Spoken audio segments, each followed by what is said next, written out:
Salut les yogis, namasté, j'espère que vous allez bien. Bienvenue sur le studio en ligne Doggy Yoga, l'harmonie à emporter. Pour ceux qui ne me connaissent pas encore, je m'appelle Sandy, je suis professeure de yoga certifiée, passionnée et surtout engagée dans la création d'une nouvelle conscience collective plus harmonieuse et plus lumineuse. Je m'inspire de mes expériences personnelles et de mon cheminement dans la pratique du yoga pour offrir des formules équilibrées afin de nourrir le corps, l'esprit et l'âme. Donc la formule d'aujourd'hui, c'est la formule des réveils de l'éveil qui ont pour but d'activer sa force vitale, d'équilibrer ses énergies et d'éveiller sa conscience au quotidien. Donc concrètement, il s'agit de séances de yoga de 30 minutes tous les jours, du lundi au vendredi, qui sont postées sur la chaîne YouTube Doggy Yoga. Donc je t'invite vraiment à t'abonner si tu ne l'as pas encore fait. N'attends pas la fin de la vidéo, appuie ci-dessous sous le bouton s'abonner et active également les notifications pour être informé chaque fois que je poste une nouvelle vidéo. Pour ceux qui sont déjà abonnés ou non, je vous invite également à liker, partager, commenter les vidéos. Ça ne vous prend pas beaucoup de temps et pour moi c'est extrêmement important puisque ça me permet de gagner de la visibilité par rapport à l'algorithme de YouTube et donc d'être proposé à un plus large public. Donc vraiment, je compte sur vous pour faire ça. Ça ne vous prend pas beaucoup de temps et pour moi, ça représente énormément. Donc merci à ceux qui le font déjà et les autres, je vous invite vraiment à le faire. Donc comme vous le savez, ce mois-ci sur le studio, le thème principal, c'est celui de la mort et cette semaine, on s'intéresse donc à la légende de l'oiseau mythique du phénix. Donc on a déjà fait lundi, mardi, mercredi des séances qui ont réveillé notre feu intérieur, activé notre chakra racine et on continue donc sur notre lancée mais cette fois avec une séance un petit peu plus douce parce que le reste de la semaine a été quand même assez intense et demain on a une séance de yoga et fitness, donc yoganess qui va être vraiment très intense. Donc aujourd'hui on se repose un petit peu. Et donc profitez de la séance d'aujourd'hui parce que demain, si vous effectuez la séance, ça va être rythmé. Donc si vous sentez que vous êtes demain, que vous n'êtes pas dans le mood, que vous n'êtes pas d'humeur à une séance encore rythmée pour plus de feu, vous pouvez toujours refaire une séance de yin yoga ou de yoga restauratif que j'avais déjà posté. Hein. N'hésitez pas, vous n'êtes pas obligé de suivre bien sûr les séances que moi je vous propose. Et donc aujourd'hui je voulais vous lire un petit poème que j'ai trouvé sur internet sur le phénix, qui est un poème de Maria Kolki, que je trouve très beau. Donc voilà le poème. Au retour du vent, qui s'appelle le phénix, pardon. Au retour du vent, secoue tes ailes pour purifier tes plumes d'or et remets au ciel l'épreuve de l'absence. Renaître commence sous les flammes, en barque libre vers l'éternel, au centre des ruines, le cercle de danse. Le feu s'étend jusqu'au dernier atome du phénix, mais sur ses bords confondus du sens, une nouvelle vie pénètre le silence. Sous l'alchimie, les brûlures, ténèbres ardentes, sous les pieds, l'énigme traverse des siècles d'existence. Du sein de la mort remonte la mémoire, d'entre les âges tenant la vie, entre les eaux séparées de la transcendance. Ni le chemin sur le feu, ni le destin si habile à lancer les âmes fragiles, pieds et poings liés dans les précipices, n'entravent la vaillance.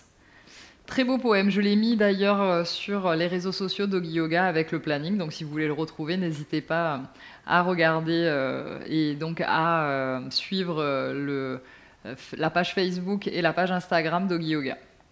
Donc on va commencer par une petite séance de Kapalabhati, donc la respiration de feu. Donc assieds-toi dans une posture confortable, en tailleur, ou tu peux t'asseoir si tu le souhaites aussi sur tes talons, dans la position de Virasana, le héros. Donc choisis la posture qui te convient le mieux. Et donc je te rappelle le principe de Kapalabhati. Donc on expire consciemment, activement et fortement en rentrant son abdomen. Et en revanche, l'inspiration se fait, elle, passivement, c'est-à-dire qu'elle se fait automatiquement, on ne la fait pas de façon consciente. Donc je te montre 3 mouvements et ensuite on le fait ensemble. Tout se fait par le nez, bien sûr, comme toutes les respirations en yoga pendant toute la séance de yoga. Donc, inspire par le nez profondément. Expire par le nez tout. Inspire moitié de ta capacité et commence à expirer en rentrant le ventre. Alors si vous avez le nez obstrué, n'hésitez pas à avoir des mouchoirs près de vous parce que vous risquez d'éjecter donc de l'obstruction nasale sur votre tapis ou sur vous-même.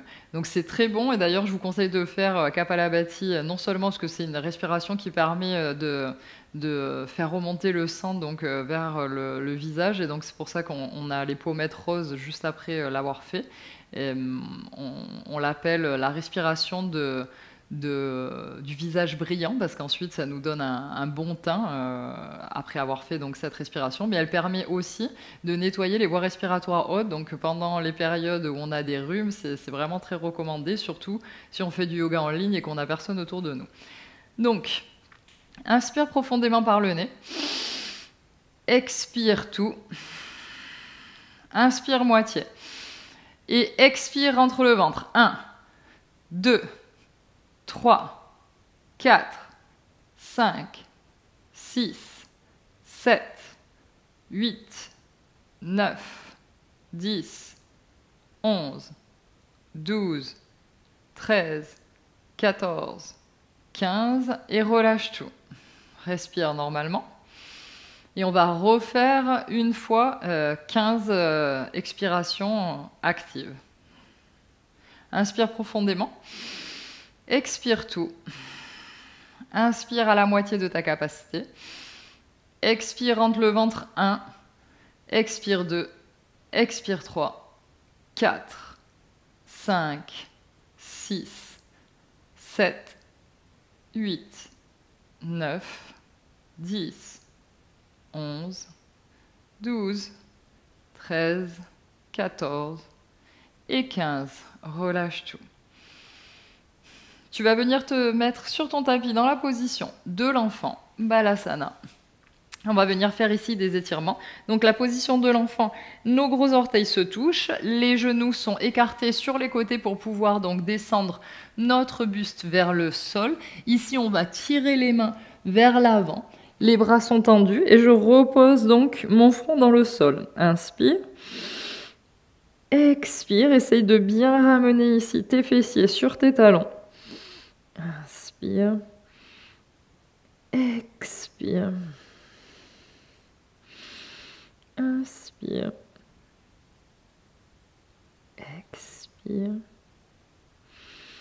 inspire, expire. Maintenant, on va se mettre sur le bout des doigts et on va venir marcher avec nos mains vers le côté gauche pour essayer d'étirer ici vers la gauche. Donc moi, je ne peux pas aller très très loin parce que j'ai le mur, mais tu peux aller le plus loin que tu puisses. Essaye de tendre le plus possible ta main droite sur le côté pour pouvoir ici sentir l'étirement au niveau du flanc droit.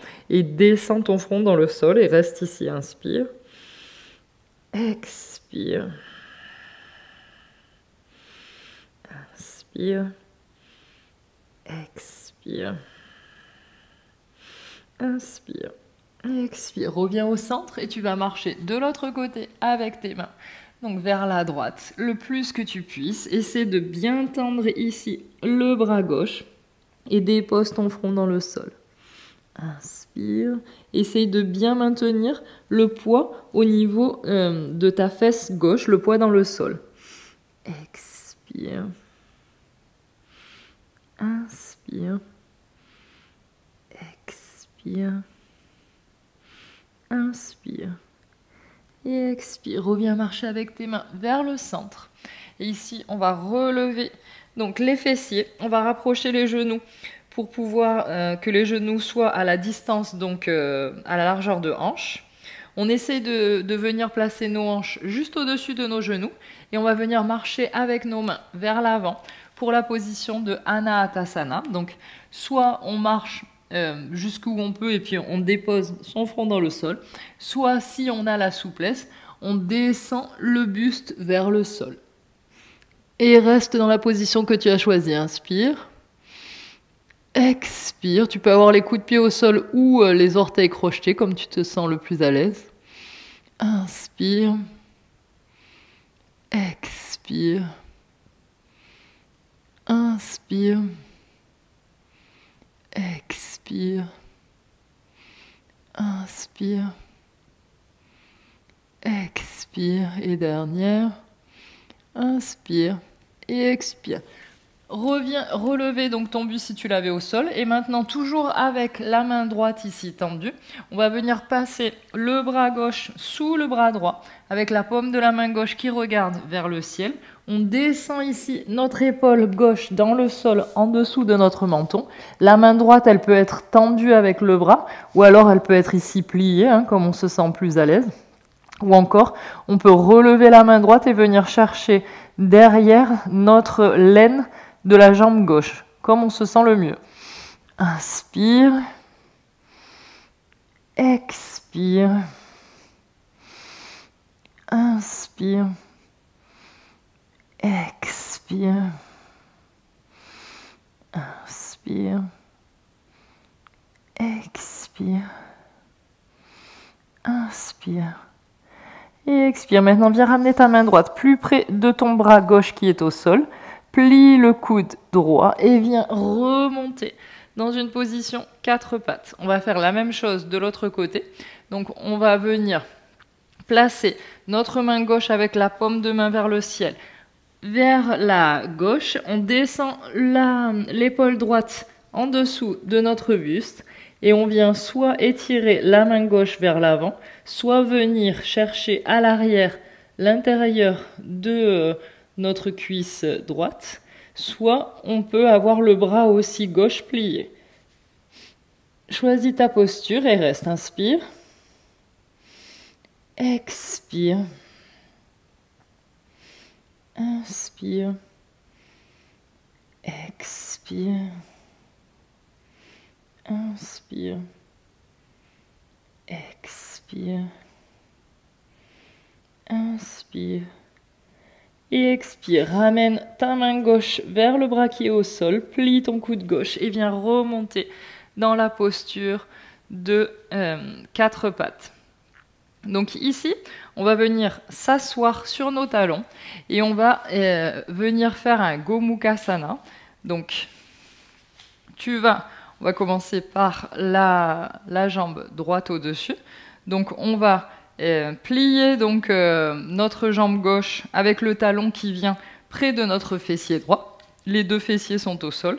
Et ici, on va essayer de ramener donc, le genou droit au-dessus du genou gauche. Donc, nos deux talons sont à côté de nos deux fessiers. On essaie d'avoir les deux fessiers dans le sol. Ici, si on le souhaite, on peut utiliser une brique ou un coussin pour relever ses hanches. On peut mettre ses bras sur le sol, sur les côtés, ou légèrement les mains en coupe vers l'arrière pour remonter le buste vers le ciel. Inspire. Expire. Inspire. Expire. Inspire. Et expire. Maintenant, on va venir allonger la jambe gauche devant et la jambe droite va rester donc dans la même posture. Donc, le genou droit est au-dessus du genou gauche. Le pied gauche est en flex, donc la jambe gauche est tendue. À l'inspire, on va relever les bras vers le ciel, le dos droit. Expire, on va venir essayer d'aller chercher notre pied qui est au sol en avançant donc le buste et en essayant de toucher avec notre buste le genou droit. Inspire, essaie d'avoir le dos le plus tendu possible. Expire, le plus droit possible. Inspire, rentre bien ton ventre. Expire. Et dernière, inspire. Et expire, inspire, regarde devant, dos droit, expire, viens défaire ici la jambe droite et maintenant on va faire l'inverse. Donc on va mettre la jambe gauche par-dessus. Donc le genou gauche est au-dessus du genou droit, jambe droite est au sol. Donc le talon de notre pied gauche est près de notre fessier. On essaye d'avoir les deux hanches bien au sol. Inspire, dos droit, lève les bras vers le ciel. Expire, va chercher devant ton pied, le dos droit et tout doucement, tu vas descendre en direction de ton genou gauche. Inspire. Expire, active bien ton centre ici pour essayer de ne pas perdre l'équilibre. Inspire. Expire. Inspire. Et expire. Inspire, regarde devant, dos droit.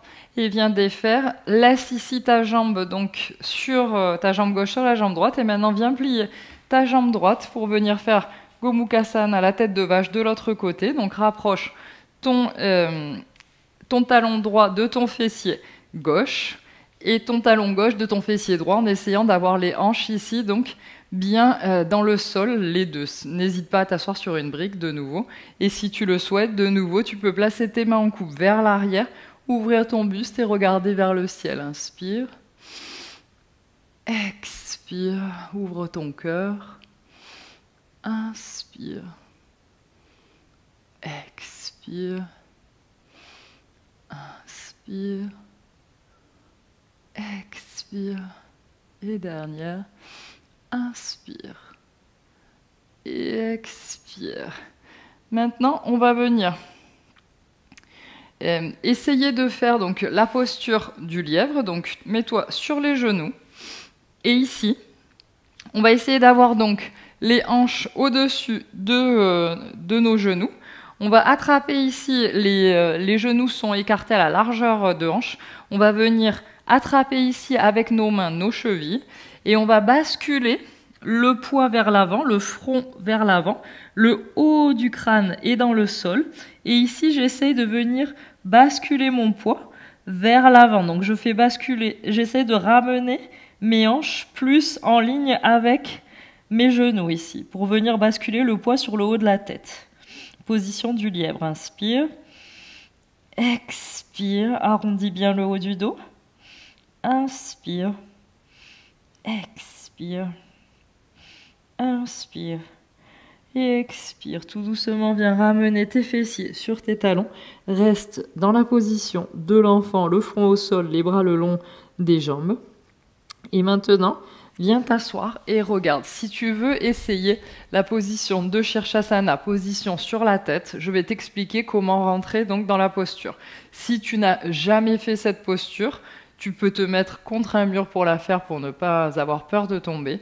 Dans tous les cas, je te conseille, si c'est la première fois, de ne pas essayer de monter tes jambes, juste de faire la préparation que je vais te montrer. Donc pour la position de Shirshasana, la base doit être bonne. Donc ici, pour avoir la distance qu'on va avoir entre nos coudes qui vont être au sol, on attrape un coude et l'autre et on va les déposer dans le sol ici et ouvrir les mains en triangle. Et donc ici, c'est notre base.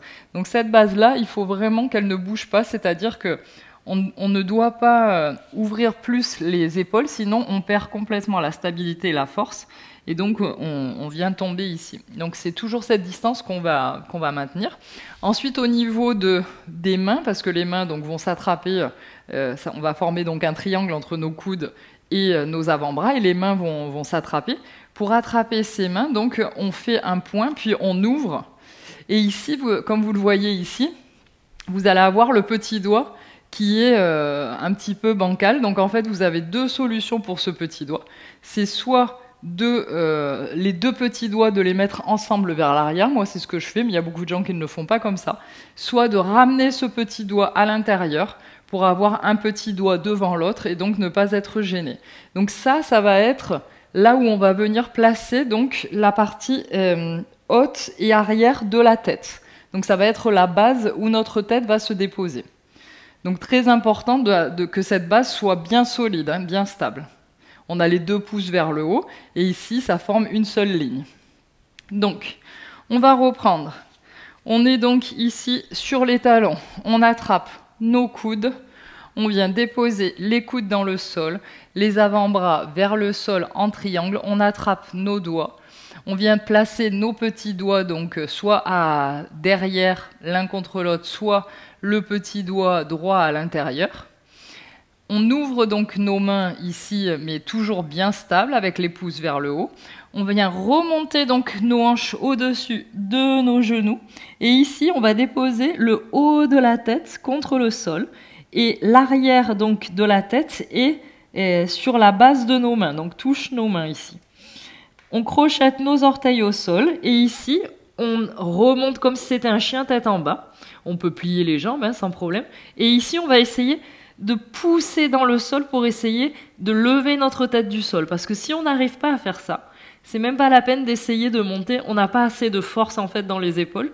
Donc il faut travailler cette force-là avant d'essayer de monter dans la posture sur la tête. Donc première chose, essaye de pousser ici tes épaules, de les éloigner du sol pour décoller ta tête du sol.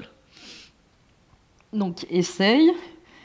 Après chaque essai, toujours, on se met dans la position de l'enfant, le front dans le sol, toujours.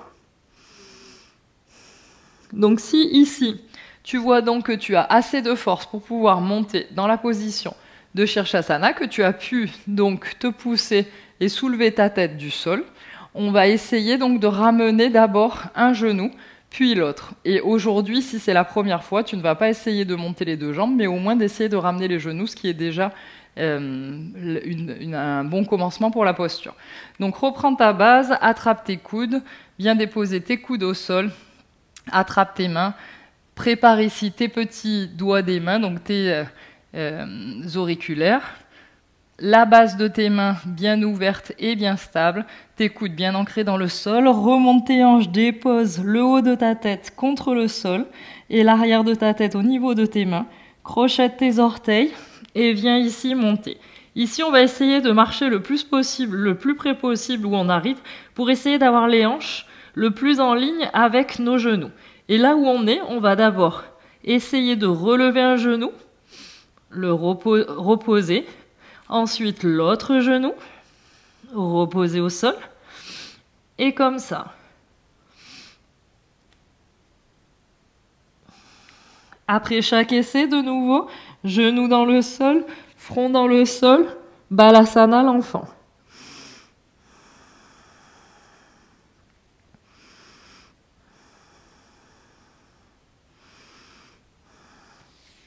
Donc ensuite, si tu arrives à faire ceci, on va passer donc à l'autre étape. Donc toujours notre base ici avec nos coudes, les mains, toujours attention à nos auriculaires. La base des mains est bien stable. J'ai bien mes coudes ici fermes et les avant-bras contre le sol qui ne bougent pas. Je remonte mes fessiers. Je dépose le haut de ma tête dans le sol. L'arrière du crâne est au niveau de mes mains. Je remonte les hanches. Ici donc, j'essaye de ramener un genou contre moi et peut-être le deuxième. Donc ici, ce serait notre posture finale pour les gens qui, pour la première fois, essayent de monter en Shirshasana. Si ce n'est pas la première fois, tu peux ici essayer de monter les jambes et de rester donc dans la posture. Ici, l'important, c'est de bien pousser dans ses avant-bras pour ne pas avoir trop de poids sur la tête et surtout avoir les cervicales bien longues, de ne pas ici venir comprimer ses cervicales. Les fessiers sont bien actifs, les cuisses sont bien actives et je reste ici.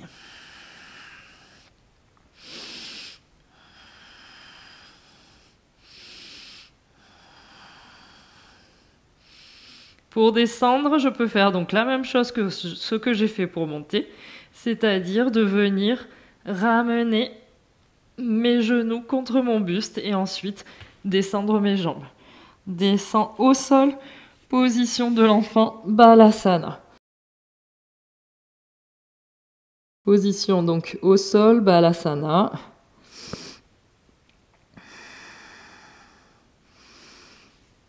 Donc pour ceux qui avaient déjà donc fait cette posture et qui arrivent à monter, si vous voulez essayer avec moi de monter donc avec les jambes tendues. Donc vous le faites en même temps que moi.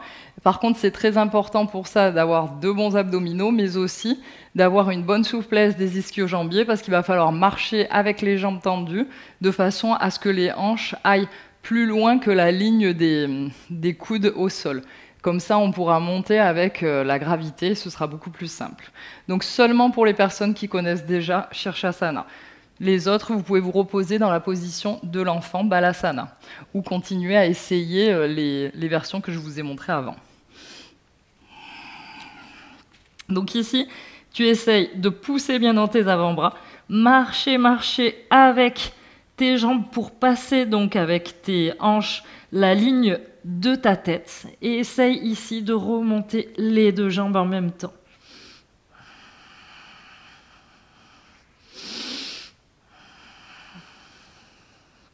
Et de nouveau, pour descendre, même chose. On va venir basculer les hanches un petit peu plus vers l'arrière du tapis. On peut s'arrêter à la moitié ici du chemin. Et ensuite, descendre les pieds dans le sol. Genoux au sol, bras le long du corps. Balasana, la posture de l'enfant.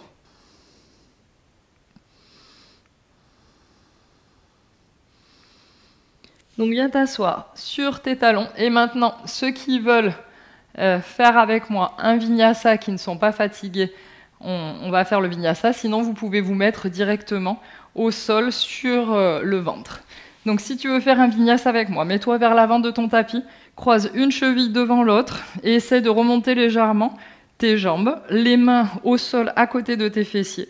Essaye de remonter, de basculer les jambes vers l'arrière et d'aller en planche. Inspire, expire, on va descendre complètement dans le sol pour la posture maintenant du cobra. Donc ici, on est donc le ventre contre le sol, les jambes, elles sont à largeur de tapis, un petit peu moins peut-être. Les jambes bien actives, les rotules remontent du sol. Je viens ouvrir mes bras sur les côtés avec les doigts en coupe, plus large que mon tapis. Les coudes regardent vers le ciel. Inspire, remonte le buste, regarde en haut. Expire, descend. Inspire en haut. Expire, descend. Inspire en haut. Expire, descend. Inspire en haut. Expire, descend. Maintenant, on va venir faire la posture de l'arc. Donc pour la posture de l'arc, on va attraper nos chevilles à l'extérieur. On va faire en sorte que nos genoux ne s'ouvrent pas trop, qu'ils restent à peu près à largeur de hanche. Et si on peut, nos gros orteils se touchent. À l'inspiration, on va lever les jambes du sol et le buste. Et on va tirer notre buste vers l'arrière avec nos jambes. Donc les jambes remontent vers le ciel et vers l'arrière.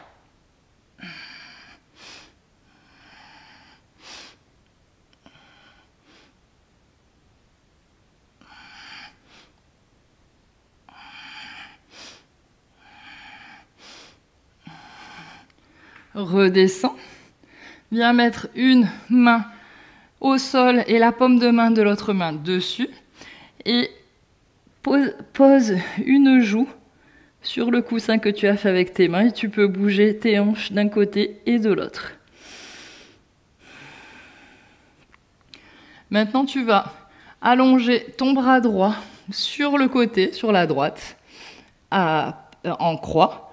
Et on va venir basculer. Donc, la main gauche, tu peux la mettre à côté de ta poitrine gauche. Et on va venir basculer sur le flanc droit. Le pied gauche vient vers l'arrière. Et on peut, avec la main gauche, venir essayer d'attraper la main droite à l'arrière ici. Et se reposer ici en tirant donc sur l'épaule. C'est une ouverture d'épaule droite.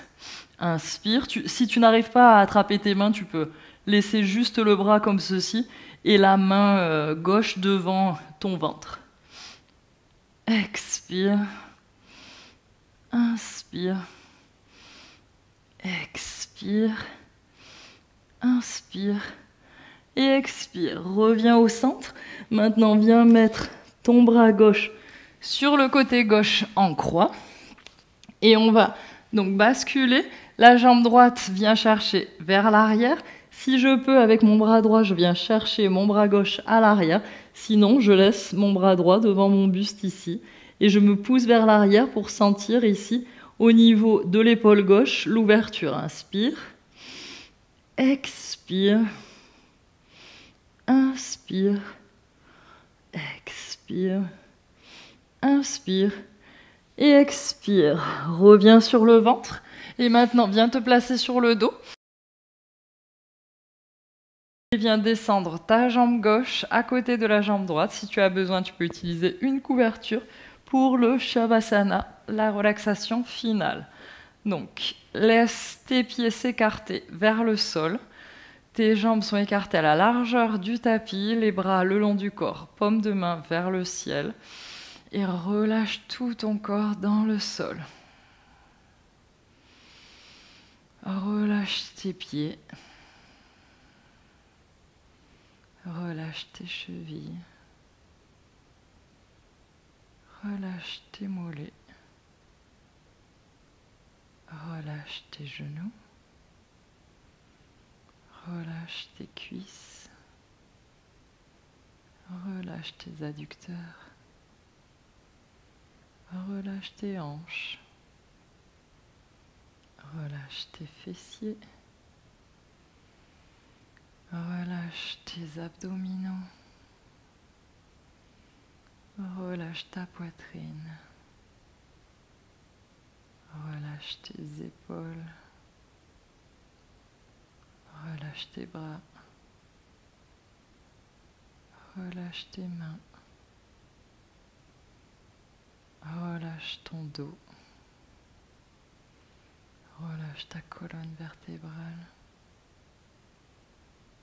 Relâche ton cou. Relâche le poids de ta tête dans le sol. Relâche l'expression de ton visage.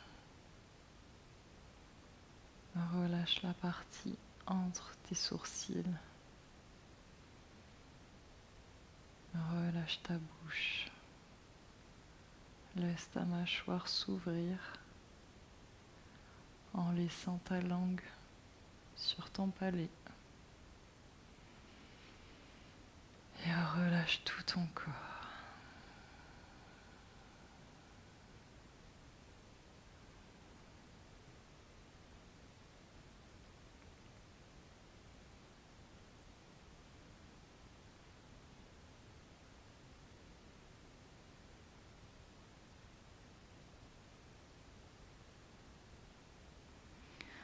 Donc quand tu te sens prêt, commence à faire des cercles avec tes pieds.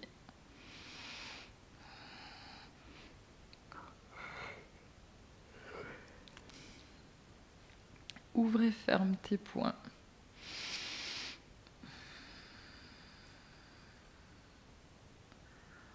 Viens approcher tes cuisses l'une de l'autre et bascule tes bras vers l'arrière de ta tête.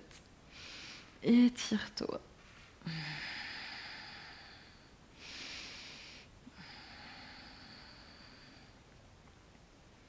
Et viens basculer sur un côté en position fétale.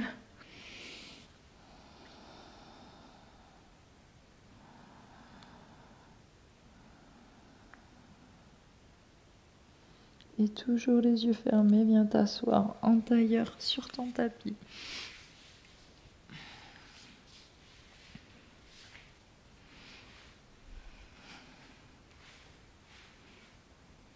Place tes mains en prière devant ton cœur et inspire profondément pour chanter un Om et 3 chantis.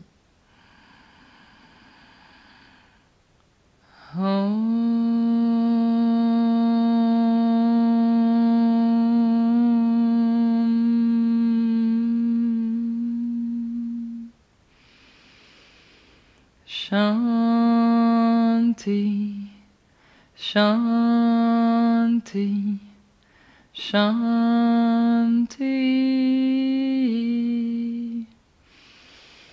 Namasté, merci, j'espère que cette séance vous aura plu. Ne vous inquiétez pas, si vous ne savez pas faire Shirshasana, la posture sur la tête, je mettrai des vidéos ultérieurement sur des tutos qui sont des tutoriels qui soient dédiés à cette posture, donc ne vous inquiétez pas. Surtout, ne vous précipitez pas pour rentrer dans cette posture. On ne doit rentrer dans cette posture que lorsqu'on a vraiment la force nécessaire au niveau des épaules, aussi la stabilité d'épaules, l'ouverture aussi d'épaules, et au niveau des abdominaux et du dos. Donc il ne faut pas rentrer dans la posture quand on n'a pas la force nécessaire. Tout est question de pratique et de patience. Donc, comme on l'a dit hier, Vairagya, c'est-à-dire ne pas être, le détachement, ne pas être attaché au résultat. Donc nous, on est là pour s'amuser ensemble, s'observer, découvrir de nouvelles choses, et surtout pas pour se frustrer et avoir des objectifs et être dans l'échec ou dans la réussite. Donc demain, comme je vous l'ai dit, c'est une session qui va être assez intense, donc intense au niveau cardio, pas parce qu'on va faire des postures qui sont difficiles, mais ça va être très cardio, donc si vous êtes fatigué, vous pouvez faire une autre séance, une séance de yin yoga, de yoga restauratif, de yoga nidra, une méditation guidée du studio, donc n'hésitez pas à adapter votre pratique à vos ressentis corporels. Donc je vous retrouve demain sur le tapis. Je vous souhaite un excellent jeudi. Namasté.